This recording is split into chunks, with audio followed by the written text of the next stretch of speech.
નમસ્કાર. ચાલો આજે આપણે એક ખૂબ જ રસપ્રદ અને ઊંડા વિષયને સમજીએ: મૂલ્યમીમાંસા. આ શું છે? આ તત્વજ્ઞાનની એક શાખા છે જેને અંગ્રેજીમાં એક્ઝિયોલોજી કહેવાય છે, અને એનો મુખ્ય વિષય છે મૂલ્ય. એટલે કે શું સારું છે, શું ખરાબ છે, શું સુંદર છે, આ બધી વાતોનો અભ્યાસ.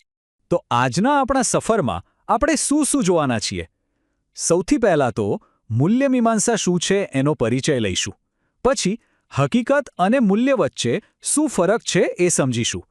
આગળ વધીને આપણી જીવનદૃષ્ટિ અને મૂલ્યો કેવી રીતે જોડાયેલા છે એ જોઈશું. અને પછી એ ચર્ચા કરીશું કે મૂલ્ય વ્યક્તિગત છે કે વસ્તુગત. અને છેલ્લે આપણે મૂલ્યોને કેવી રીતે અપનાવીએ છીએ તેના પર વાત કરીશું. ચાલો તો પછી શરૂઆત કરીએ આપણા પહેલા મુદ્દાથી: મૂલ્યમીમાંસાનો પરિચય. કોઈ પણ વિષયને સમજવો હોય તો એના નામનો અર્થ જાણવો ખૂબ જ જરૂરી છે, બરાબર ને? તો આ એક્ઝિયોલોજી શબ્દ ક્યાંથી આવ્યો? જુઓ, આ શબ્દ છે ને એ ગ્રીક ભાષાના એક્સિયોસ શબ્દ પરથી બન્યો છે. અને એક્સિયોસનો મતલબ થાય છે વર્ધી, એટલે કે ઉચિત, ઉપયોગી અથવા જેમાં કોઈ યોગ્યતા હોય. તો શબ્દના મૂળમાં જ આખા શાસ્ત્રનો સાર છે. જે કંઈ પણ આપણા માટે મૂલ્યવાન છે તેનો અભ્યાસ એટલે જ મૂલ્યમીમાંસા. હવે તત્વજ્ઞાનમાં આ મૂલ્યોને મુખ્યત્વે બે ભાગમાં જોવામાં આવે છે. પહેલા છે આચરણલક્ષી મૂલ્યો, એટલે કે એથિકલ વેલ્યુઝ. આનો અભ્યાસ નીતિશાસ્ત્રમાં થાય છે. શું સાચું છે, શું ખોટું, શું કરવું જોઈએ, શું ન કરવું જોઈએ. અને બીજા છે સૌંદર્યલક્ષી મૂલ્યો, એટલે કે એસ્થેટિક વેલ્યુઝ. આનો અભ્યાસ સૌંદર્યશાસ્ત્રમાં થાય છે કે શું સુંદર છે અને શું નથી. ચાલો હવે આપણા બીજા મુદ્દા પર આવીએ.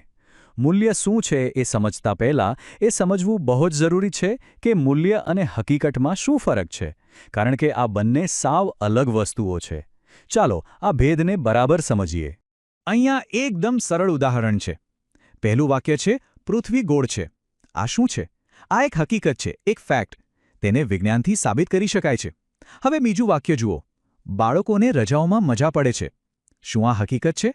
ના, આ એક અનુભવ છે, એક મૂલ્યાંકન છે. કોઈકને મજા પડે તો કોઈકને કંટાળો પણ આવે. આ એક મૂલ્યલક્ષી વિધાન છે. ચાલો એક બીજું ઉદાહરણ જોઈએ.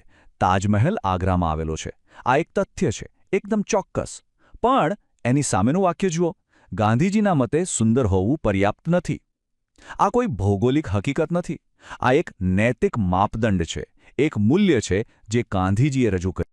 તો આ કોષ્ટક પરથી આખો મુદ્દો એકદમ સ્પષ્ટ થઈ જાય છે. હકીકત શું છે?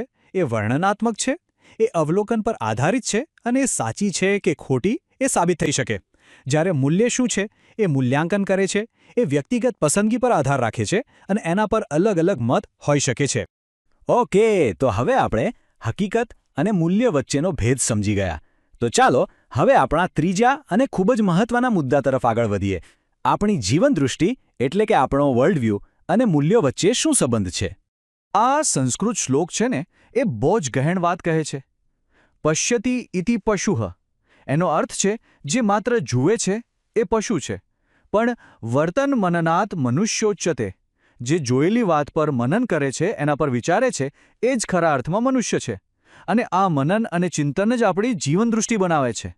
આ વિચારસરણીના આધારે દુનિયામાં મુખ્યત્વે બે પ્રકારની જીવનદૃષ્ટિ જોવા મળે છે. એક છે ભૌતિકવાદી દૃષ્ટિ. આ દૃષ્ટિ માને છે કે આ શરીર અને ભૌતિક જગત જ બધું છે. એનો ફોકસ સુખ સુવિધા પર હોય છે. બીજી છે અધ્યાત્મવાદી દૃષ્ટિ. એ ચેતના અને ભૌતિક જગતથી પણ આગળ એક વાસ્તવિકતામાં માને છે. અને એનો ઉદ્દેશ્ય હોય છે સર્વજન હિતાય, સર્વજન સુખાય, એટલે કે સૌનું હિત અને સૌનું સુખ. તો આના પરથી મૂલ્યની એકદમ સ્પષ્ટ વ્યાખ્યા બને છે. મૂલ્ય એટલે શું? મૂલ્ય એટલે એ જેને કોઈ વ્યક્તિ પોતાની જીવનદૃષ્ટિના આધારે પસંદ કરવા યોગ્ય ગણે છે.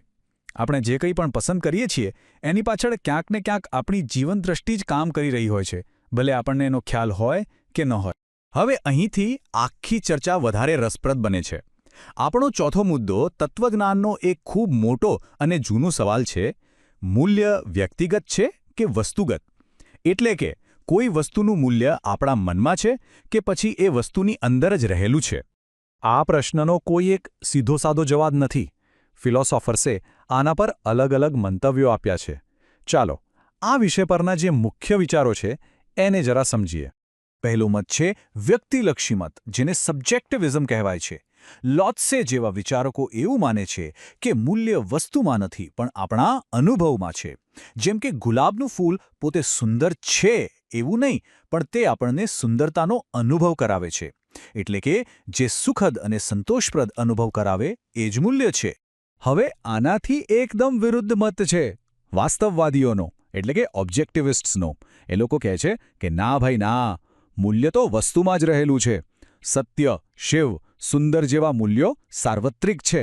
આપણને જે સંતોષનો અનુભવ થાય છે એ તો ખાલી એક સંકેત છે કે આપણે કોઈ મૂલ્યવાન વસ્તુના સંપર્કમાં આવ્યા છીએ. આ બંને અંતિમોની વચ્ચે એક ત્રીજો સમન્વયવાદી મત પણ છે, જે એક મધ્યમ માર્ગ સૂચવે છે. આ મત મુજબ મૂલ્ય ન તો સંપૂર્ણપણે વ્યક્તિમાં છે કે ન તો સંપૂર્ણપણે વસ્તુમાં. મૂલ્ય ત્યારે પ્રગટ થાય છે જ્યારે કોઈ સભાન વ્યક્તિ કોઈ ગુણવાન વસ્તુના સંપર્કમાં આવે છે. બીજા શબ્દોમાં કહીએ તો આપણે મૂલ્યોનું સર્જન નથી કરતા, પણ આપણે તેને શોધીએ છીએ, તેનો સાક્ષાત્કાર કરીએ છીએ. તો જો આપણે મૂલ્યો બનાવતા નથી પણ એનો સાક્ષાત્કાર કરીએ છીએ, તો આ પ્રક્રિયા થાય છે કેવી રીતે? મૂલ્યો આપણા જીવનનો ભાગ કેવી રીતે બને છે?